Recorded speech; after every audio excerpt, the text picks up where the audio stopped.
बिस्मिल्लाहिर्रहमानिर्रहीम। अस्सलाम वालेकुम। हमारे यूट्यूब चैनल को आप लोगों को खुश आमदीद।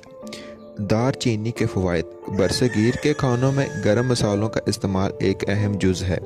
दार चीनी का बाकायदा इस्तेमाल जरियान, फ़्लो, मितली और मैदे की खराबी को ख़त्म करने में मददगार साबित होता है। दार चीनी का बदहज़मी और ज़ख्मों को मुंतमिल करने का रवायती इस्तेमाल जदीद साइंस से भी साबित है।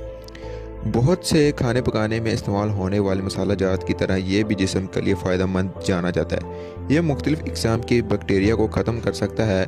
दार चीनी का बाकायदा इस्तेमाल कोलेस्ट्रॉल को कम करने में भी बहुत मुफीद साबित हुआ है। माहिरीन सेहत की तहकीक के मुताबिक दार चीनी का रोज़मर्रा के खानों में इस्तेमाल बहुत सी बीमारियों से बचाता है। इसके अलावा ये दिल की बीमारियों, शरियानों में खून जमने से रोकती है। चीनी को शहद को साथ खाने से क़ुव्वत मुदाफ़अत बढ़ती है, जबकि दार चीनी को खाने से बैक्टीरिया की गुजाइश कम होती है और ये खाने को ख़राब होने से बचाती है। उम्मीद करते हैं आपको हमारी वीडियो अच्छी लगी होगी।